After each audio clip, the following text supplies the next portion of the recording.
नमस्कार, मैं हूं प्रकाश सिंह और आप देख रहे हैं समाचार सिटी 24। लोकसभा चुनाव 2019 का बिगुल फूंकते ही सभी पार्टियों ने अपने अपने प्रत्याशी तलाशने और तराशने शुरू कर दिए थे।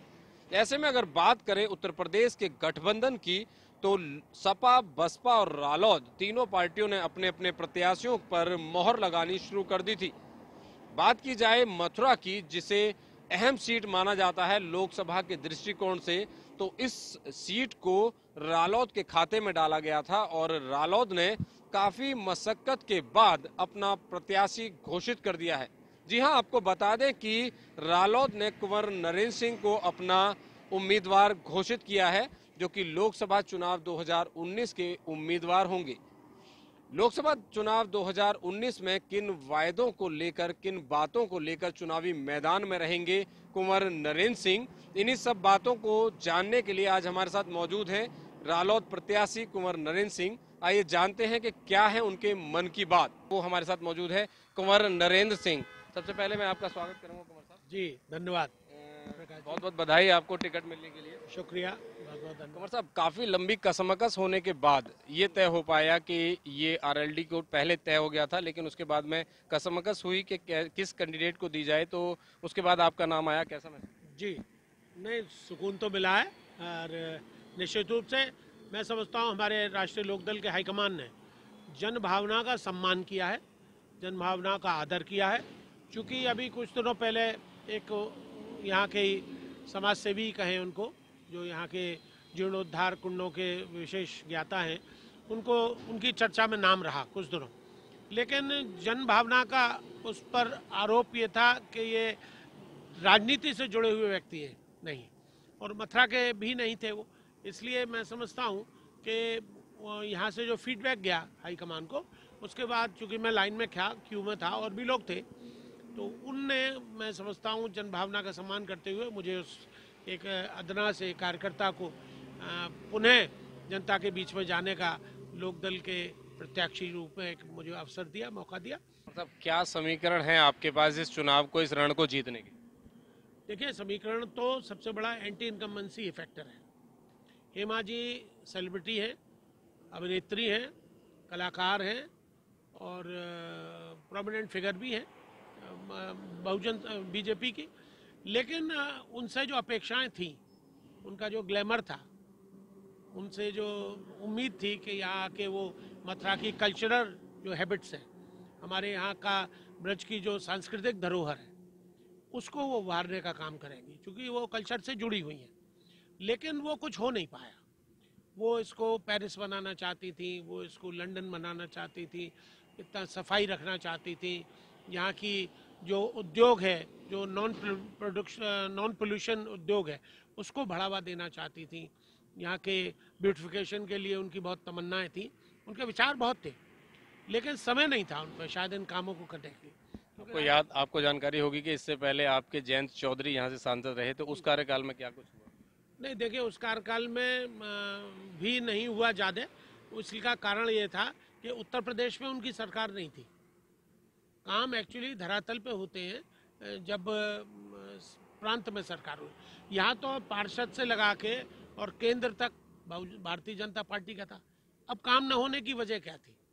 वहाँ तो चलिए विरोधाभास था कि वहाँ वो थे, और लेकिन जितना उनका निधि के द्वारा काम था, अब जैसे खानपुर वाली रोड है, जब माननीय अजीत सिंह जी पर्यटन उसके परिवहन मंत्री थे, उसके हवाई जहाज के, तो उन्होंने अपनी उस कार्यकाल में अपनी निधि से उस कार्य को छाता खानपुर वाली सड़क को बनवाया, और जहाँ भी उनको ज़रूरत पड़ी, और सबसे बड़ी बात थी उनकी ईमानदारी। लोग अपने पत्थर लगाने में पैसा लाखों रुपया खर्च कर देते, उन्होंने पत्थर नहीं लगवाए, उस पैसे को भी बचा के किसी का 200 मीटर खरंजा करा दिया, किसी की नाली बनवा दी, किसी की पुलियाँ बनवा दी।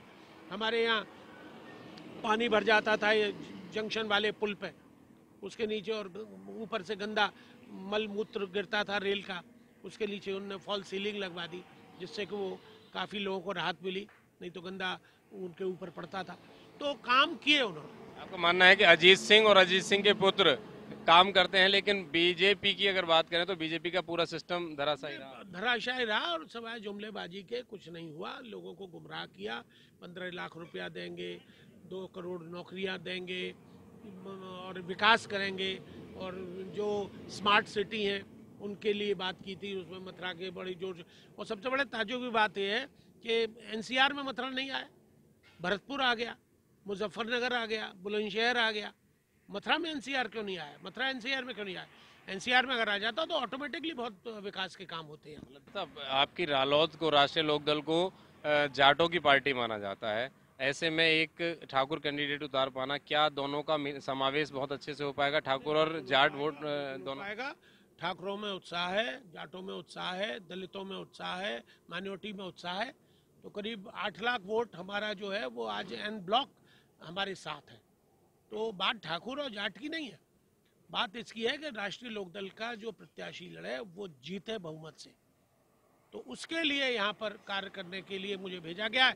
और मैं चूंकि अभी से नहीं, लगभग 30-32 वर्ष हो गए मुझे इस राजनीतिक उसमें क्षेत्र सफर में, तो मैंने कभी ये नहीं कहा कि भाई मैं बहुत हाईटेक पॉलिटिक्स करना चाहता हूँ।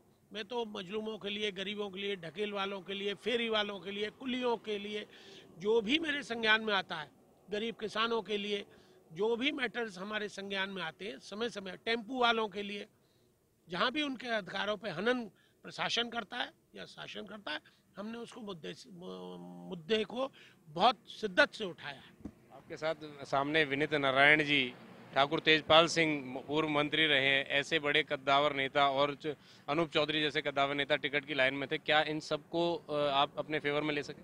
नहीं, मैं प्रयास करूंगा। अगर व्यक्तिगत तो मेरे से कोई खता हुई नहीं है।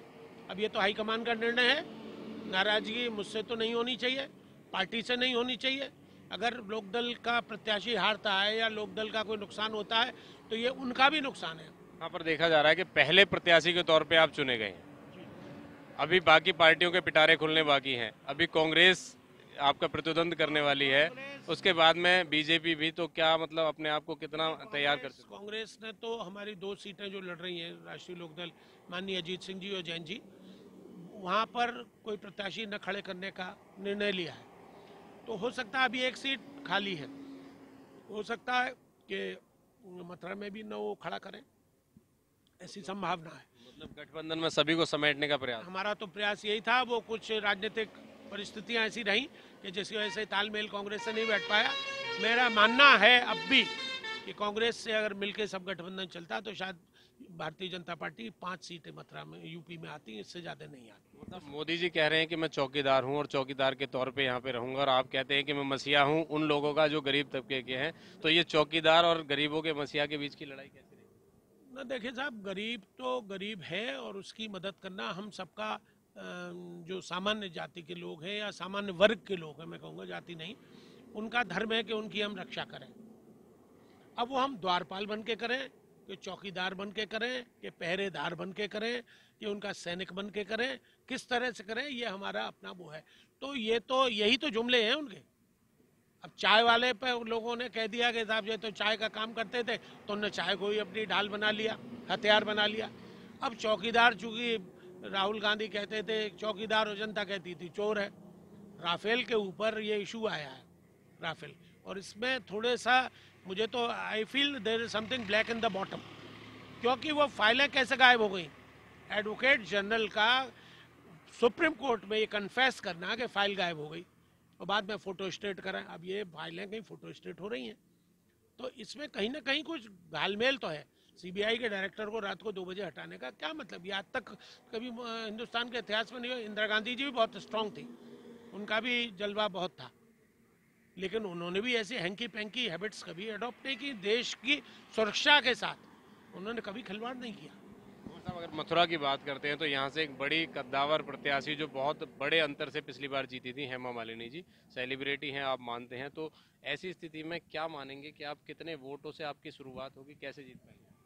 देखिए, शुरुआत तो जीत से ही होगी, और शुरू में जो हम पे वोट बैंक है वो इंटैक्ट है हमारा, और उससे हम लगभग 8 लाख वोटों को लेकर चल रहे हैं। और जो आप कह रहे हैं कि पिछली बार वो बहुत मतों से जीती थी, तो पिछली बार वो एक नया चेहरा था, फ्रेश है। ड्रीम गर्ल जो बूढ़े बड़े थे उन्होंने उनको ड्रीम गर्ल में देखा था, तो वो जहन में उनकी सूरत थी।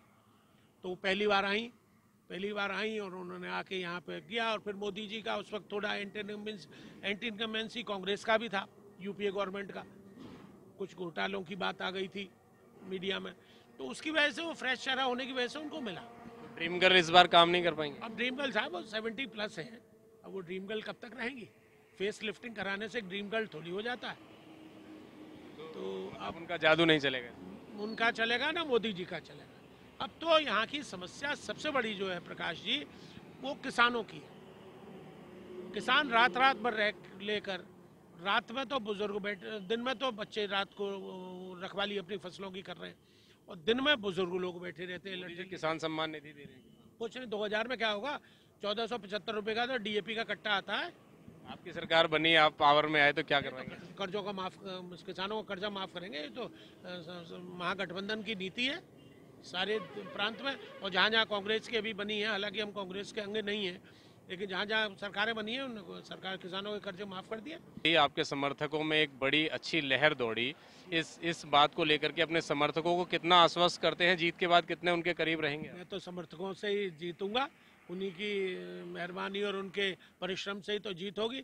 और उसके बाद तो अगर मुझे भगवान ने, बांके बिहारी ने अवसर दिया जीतने के बाद, तो मेरी वर्किंग में कोई फर्क नहीं पड़ेगा। उनको मैं गले से लगा के चलूंगा अपने कार्यकर्ताओं को, और उन्हें आगे ले जाने का काम करूंगा। उनकी समस्याओं को अब भी मैं एमएलए एमपी तो हूँ नहीं, आज भी मैं, अगर कोई मेरे कार्यकर्ता का अपमान होता है या कार्यकर्ता है या मेरे शुभचिंतक के संग, कार्यकर्ता बहुत बड़ी चीज़ है, जो मेरे को 10-10 साल बाद 5-5 साल बाद आते हैं, उनके लिए मैं अधिकारियों से बढ़ जाता हूँ।